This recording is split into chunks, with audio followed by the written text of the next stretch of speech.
안녕하세요. 뻔뻔한 복덕방입니다. 구독과 좋아요, 알림 설정, 회원 가입 부탁드리겠습니다. 후원해 주실 분들은 동영상 아래쪽 슈퍼 땡스를 눌러주시면 감사하겠습니다. 골드만삭스, 대표적인 미국 투자은행이죠. 양말도 그냥 뭐 양말이 아니야. 금싸라기로 만든 양말. 레드삭스는 그냥 빨간 양말. 크리스마스 때 걸어두는 서민적인 양말이기라도 하지. 골드만삭스는 네임밸류만큼 미국 내 금융권에서 엄청난 파워를 가진 곳이기도 하고요. 일단 투자은행, IB라는 점이 한마디 한마디가 투자자에게는 꿀 떨어지는 소리일 수도 있고 날아오는 칼날일 수도 있는데, 여기서 지금 미국 상황이 심상치 않게 돌아간다는 소리를 하고 있습니다. 바로 오늘부터 19일, 20일 사이에 열리는 FOMC, 미 연준 정례회의를 두고 하는 언급인데, 이제 골드만삭스도 싹수가 노래진 금리 인하에 대해선 상당히 엄격한 접근을 하고 있습니다. 당초 금리 인하 전망 횟수를 4회에서 3회로 수정을 해버렸습니다. 그러니까 연타석 금리 인하는 어렵다는 얘기인데, 당초 미국 연준이 6월부터 본격적인 금리 인하에 들어갈 거라는 시장의 분위기 벚꽃 만발 수준 아니었습니까? 최근 소비자 물가지수 CPI와 생산자 물가지수 PPI가 죽을 쓰는 바람에 완전히 분위기 업앤다운 되고 있는 와중에 모든 미국 내 금융계열 회사들은 일제히 셔터를 내리기 시작. 당초 엄청난 랠리의 금리 인하가 본격 그 본물을 틀 것으로 예상한 걸 다시 뒤집어서 서서히 브레이크를 밟고 있다는 얘기인데, 그렇다면 금리 인하가 올해 3회 정도는 한다는 건가? 3회 정도라도 아주 시장에 굉장한 충격을 줄 수 있는 금리 인하 정책일 수 있는데, 그러나 이런 얘기는 이미 작년 초, 그러니까 2023년 2월부터 거의 증권가를 달구는 불쏘시개 같은 예측들이었습니다. 근데 거의 1년 지나고 있는 시점에서도 전혀 금리 인하 버튼을 누르지 못하는 건 미국 연준입니다. 이렇게 계속해서 금리 인하 횟수를 줄여나가는 전망이 나오는 것도 금리 인하에 대한 확신이 점점 떨어져 나가고 있기 때문이죠. 일단 골드만삭스는 다소 높게 나오는 인플레이션 가능성을 자극할 수 있는 물가 지수들 때문에 신경이 쓰인다는 건데, 이거 어디까지나 투자 회사다운 전망으로 볼 수 있는 거고, 올해도 2024년 그냥 그렇게 전망만 무성하다가 금리 인하는 고사하고 오히려 인상 쪽으로도 방향을 틀 수 있는 급격한 물가 지표가 미국 내에서 나올 수 있는 가능성이 그 어느 때보다도 크다고 할 수 있겠습니다. 일단 오늘과 내일 FOMC에서 어떤 기조를 가지고 지금의 시장을 내다보느냐인데, 대부분 만장일치로 다시 기준금리는 꽁꽁 얼어붙은 동결로 결정이 날 가능성이 높고, 무엇보다도 앞으로 금리의 동선, 그러니까 점도표가 공개가 될 건데 어떤 스텝을 밟고 갈지에 대한 방향성이 굉장히 중요한 포인트가 될 것으로 보입니다. 일단 경제 전망 수정 여부, 당연히 궤도 수정을 할 수밖에 없는 상황 아닌가? 금리야 지금 수순으로 가고 있는 5.5% 정도의 동결로 가는 건 기정사실이고, 지난 1월과 2월 연달아 나온 물가지수가 전문가들 예상 범위를 훨씬 넘어가는 담을 훌쩍 넘어가는 모습을 보였기 때문에 점도표 자체가 굉장히 금리의 행보를 느리게 만들 수 있을 가능성이 높겠습니다. 미 국채가 다시 오르고 있다는 건 이렇게 기준금리 상황이 상당히 견고하게 간다는 신호. 당장 우리한테 직접적인 영향을 미치는 미국채 10년물은 4.3% 정도로 어제 살짝 가라앉는 분위기를 연출하더니만 다시 밤새 뽐뿌질을 해서 엑셀 밟고 있습니다. 나머지 중장기 국채들도 금리가 오르고 있고, 이건 결국 미국 연준이 어떤 경제 수정 전망치를 내놓을지를 그냥 당연빠따 확실하게 보여주는 지표라 말할 수 있죠. 그러니 금리 인하 몇 차례로 할 것인지는 별로 의미가 없어. 지금 당장은 금리 인상을 할 것이냐 아니면 금리 인하를 할 것이냐, 둘 중에 하나에 대한 선택지를 가지는 것이 첫 단추를 끼는 건데, 아니 떡줄 사람은 생각도 안 나는데 김치국만 벌컥벌컥 마시고 있으니까 트림밖에 더 나오겠습니까? 또 1년 동안 이런 분위기 그대로 반복이 되고 있다는 게 앞으로 국내 금리 상황에서는 조금 더 완화될 수 있는 조짐이 없다는 거고, 어차피 연준은 시장이 예상하는 금리 3회 인하라는 판사리도 깰 가능성 높습니다. 점도표 통해서 2회 내로 제한할 수도 있는 아주 극단적인 조치를 취할 가능성도 높아서, 국내 부동산 시장은 그냥 그렇게 목을 빼고 기다린 미국의 금리 해빙 소식 점점 멀어져 가는 사실이 될 가능성 높다는 얘기예요.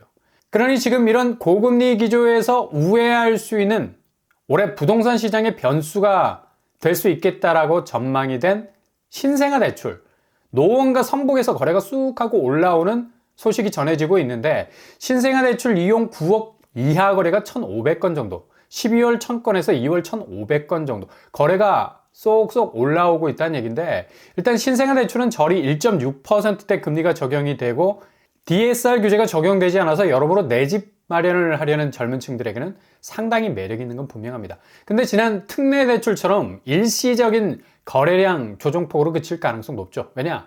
신생아 대출이 출시된 3주 동안의 지표는 수요층에서의 83% 정도가 대환 대출 용도로 갈아타기 용도로 사용이 됐다는 거고, 일단 뭐 환승이 목표라는 거지.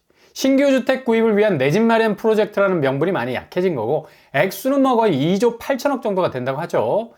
그러니 뭐 이렇게 노원구나 성북구에서의 거래는 단지 신생아 특례 대출을 통해서 조정을 받는 거래량의 뭐 숫자일 수도 있으나, 지금 워낙에 이쪽 아파트들이 하향세로 급격하게 접어드는 추세이다 보니까 급매를 통해서 집을 팔고 나가려는 매도세가 긴 행렬을 이루고 있어서 오히려 거래량이 쑥 하고 다른 자치구보다 올라올 수 있는 겁니다. 신생아 대출 낙수 효과가 생각만큼 그리 크지 못하는 것도 특례보다 금액 면에서 작아서죠. 거의 뭐 10조 이상 차이가 나는데, 신생아 대출은 27조, 특례는 39조 원 정도의 수준. 그래서 파급 효과는 신생아가 일시적으로 단편적인 낙수 효과가 있을 것으로 보이나, 이 자금이 급속도로 마를 수가 있기 때문에 길게 버티고 갈 수 있는 지구력이 많이 떨어지게 되겠습니다. 그리고 이렇게 대환 수요가 신생아에서 80% 이상이 몰렸다는 거, 예사로운 일이 아니죠. 일단 젊은 층에서 내 집 마련에 대한 수요가 급증할 수밖에 없는데, 기존 뭐 대출금리에 대한 부담이 여전할 수밖에 없어서 저리로 갈아타는 게 가장 급선무라고 생각을 한 거고, 초반에 언급해드린 금리 상황이 그닥 뭐 안정적이지 못하기 때문에 매집에 대한 의사는 굉장히 쪼그라들 수밖에 없는 상황. 누가 뭐 이 시국에 집을 과감하게 배짱 두둑하게 드러내면서 사려고 하겠습니까? 현금 부자 아니면 뭐 아니지, 현금 탄할 많은 사람들도 대기업 사내 유보금 충당금 쌓아가듯이 이렇게 현금 탄할 장착하려는 게 제일 안전하다고 지금 생각을 하지, 지금 기울어가는 자산 가치에 꼭지를 잡고 싶은 생각 추호도 없는 거예요. 그러니 이런 매수 심리를 그대로 반영해주고 있는 게 바로 미분양. 이거 자체가 그만큼 내 집을 사려는, 특히 신축에 대한 선호도가 제일 높은 게 부동산의 특징인데, 아주 씀빙에 그냥 혹할 수밖에 없는 성향이 많은 거죠. 누구나 다 그렇겠지만 특히 새 차, 새 집, 이거 무시할 수 없는 치명적인 유혹인데, 이런 유혹도 그냥 손절하는, 툭 털어버리는 추세가 계속되고 있어서 전국 미분양 주택은 6만 3천 가구로 늘어나고 있고, 37개월 만에 최대 규모, 그리고 지난해 1월과 비교하면 50% 이상 증가하고 있는 추세입니다. 당연히 미분양은 그냥 분양시장에서 공식이 되어버리고 있고, 이런 지표는 결국 기본적으로 집을 사려는 사람들의 의욕이 많이 떨어져 나간 거고, 그만큼 뭐 사봤자 라는 생각이 많이 들죠. 아니 그 집 무슨 뭐 금싸라기도 되는 것도 아니고, 그냥 당장 계좌에서 원금이자 쭉쭉 빠져나갈 판에 무슨 뭐 피골이 상접할 일이 있습니까? 계속되는 금리 스트레스, 평생 받을 스트레스보다 더 강하게 밀고 들어올 텐데 절대 무리해서 사지 않겠다는 생각이 당연할 수밖에 없는 겁니다. 아니 분양가만 봐도 정말 뚜껑이 열릴 판인데 무슨 호구로 제대로 멱살 잡힐 일 있겠습니까? 1, 2월 분양가 평당 2,418만 원, 전년 대비 거의 20% 가까이 오르고 있어. 이거 뭐 무슨 펄펄 끓고 있는 냄비도 아니고, 올해 2월까지 공급된 단지의 분양가는 가구당 8억 4천 정도. 작년이 얼마인지 아십니까? 6억 2천 정도 수준. 이것만 따져보면 뭐 34% 정도가 오른 수준이죠. 평당 분양가는 2,034만 원에서 2,418만 원, 19% 오른 거고. 그러니까 평당 분양가와 실제 체감되는 분양가 당연히 이렇게 차이가 나게 되어 있는 건데, 체감되는 가격이 훨씬 크게 다가올 수밖에 없는 거죠. 그냥 완전 아사리판이 될 수밖에 없는 게, 이젠 뭐 그렇게 차곡차곡 청약 통장 키워서 자금도 착실하게 모아서는 집을 살 수 없는 시스템이 돼가고 있다는 얘기입니다. 무조건 대출을 거의 뭐 숨이 턱 하고 막힐 만큼 받아두어야 이게 해결이 되든지 말든지 하는 실마리가 보인다는 건데, 수도권에서 아파트 한 채를 분양받으려면 10억이 필요해. 그리고 지방은 6억 정도 필요한 거고, 극단적인 예로 서울 분양단지의 가구당 분양가는 25억. 엥? 이게 말이 돼? 25억? 이거 평균치로 계산을 해서 그런 건데, 워낙 뭐 고가의 아파트들, 그러니까 엄청난 시세로 나온 아파트들이 가격을 극단으로 밀어 올렸기 때문입니다. 지난해 9억 수준에서 170% 정도 오른 수준이라는 얘기죠. 그냥 이렇게 가격 단가만 봐도 이건 뭐 완전 집을 사려는 마음을 해제시켜버리는 수준을 넘어서 해체시키는 수준까지 올라가는 것을 볼 수가 있습니다. 그러니 당연히 미분양이 나올 수밖에. 그리고 정책 대출 나와도 대부분 대환 쪽으로 몸을 기댈 수밖에 없는 형편이고, 당장 금리가 죽겠는데 무슨 새롭게 대출을 일으켜서 다시 모험을 해볼 수 있겠습니까? 그러니 노원구, 강북구 쪽의 신생아 대출 효과는 제한적일 것으로 보이고, 지금 여기는 갭투의 성지가 아니라 경매의 무덤이 되고 있다는 소식도 들리는 판에, 그러니 일단 분양은 무조건 확실한 입지 대비 가격 경쟁력이 선명한 곳으로 선택지를 둘 수밖에 없는데, 일단 LH에서 수도권 공공분양 일정 발표를 했습니다. 일단 당장 나오는 곳 성남 신촌 A2블록, 여기는 3월에 나오게 돼요. 강남구와 성남시, 수정구가 연접이 되어 있는 곳이어서 삼성역까지 20분이면 도착할 수 있는 거리. 아마 피 터지는 경쟁이 있지 않을까 예상이 되고요. 그래도 분양가는 다른 민간 분양 고분양가보단 저렴하게 나올 것으로 보입니다. 그리고 인천 계양 A2블록 역시도 본청약이 시작될 것으로 예상이 되는데, 일단 5호선 연장, 광역교통망 확충이 엇갈려 있어서 인천 검단의 분위기가 나올 수도 있는 곳입니다. 이런 공공분양은 눈여겨보시다가 잘 찔러 넣을 수 있는 가격에 대한 경쟁력이 보이면 체크를 해 놓으셔야 되겠습니다. 고분양가 받아주다가 허리 디스크 나갑니다. 그렇게 사정없이 정책대출 저금리만 믿고 휘젓고 다니다가는 본인 능력을 초과하는 무리가 확 올 수 있기 때문에 허리 부러지죠. 아무리 노도광 위주로 9억 이하 아파트 물색한다 해도 여기는 이미 아파트 시세가 상당 부분 약세로 돌아서면서 굳히기를 하고 있는 상황에선 자칫 아차 할 수 있는 진입이 되기 때문에 경계령, 대신 공공분양은 무주택자만 가져올 수 있는 혜택일 수 있어서 무늬만 공공분양 같은 가격대 높은 곳들은 거르시고, 입지 대비 그래도 저렴할 수 있는 분양가 상한제가 적용이 되는 곳들 위주로 걸러보시면 해답이 나올 수도 있겠습니다. 그러니 일단 분양은 조심하셔라. 집을 지금 잘못 샀다가는 그냥 하락세, 똘똘마리, 이거 뭐 계란말이 수준도 아니고 그냥 그대로 완전히 스스로를 맷돌에 갈아 넣을 수 있는 자금 짜부 현상을, 그것도 수입이 있는 직장 생활 내내 해야 하는 시간 속에서 이런 극단의 경험을 해야 합니다. 이런 건 뭐 삶의 질을 훅 떨어뜨리니까 절대로 스스로를 고문하지 마시라.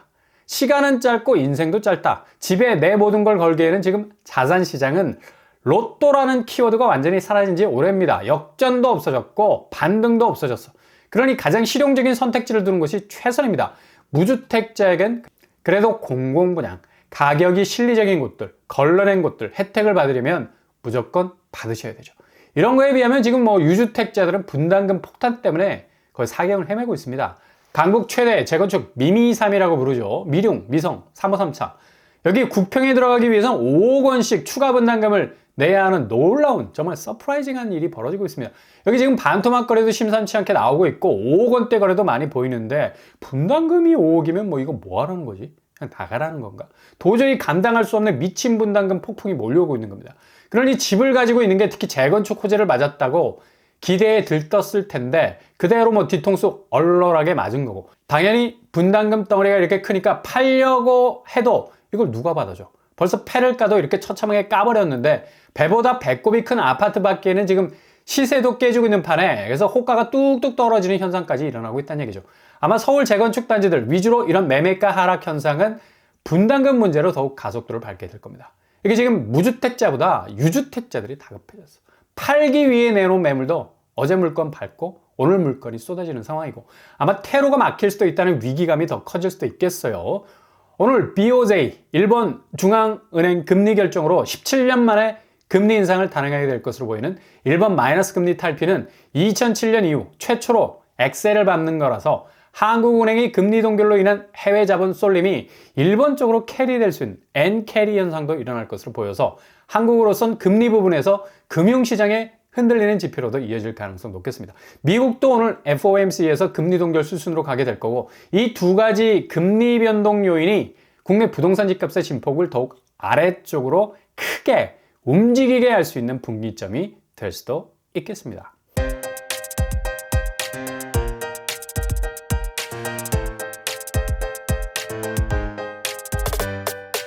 오늘의 부동산 캐릭터처, 결국 금리 문제인가 수요 문제인가?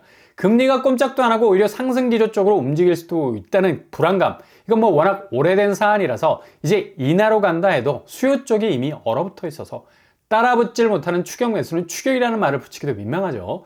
그렇게 사줄 수 있는 여유도 사야겠다는 명분도 없는 시장에선 부동산이 집값으로 고립되어서 바로바로 하방 압력 세게 직격으로 맞을 수 있는 타이밍이 본격 시작이 되고 있습니다. 오늘도 응원합니다. 여러분의 길이 꽃길만 되실 수 있길 바랍니다. 이상으로 빰빰한 볼트밤을 마치겠습니다. 구독과 좋아요 부탁드립니다. 감사합니다.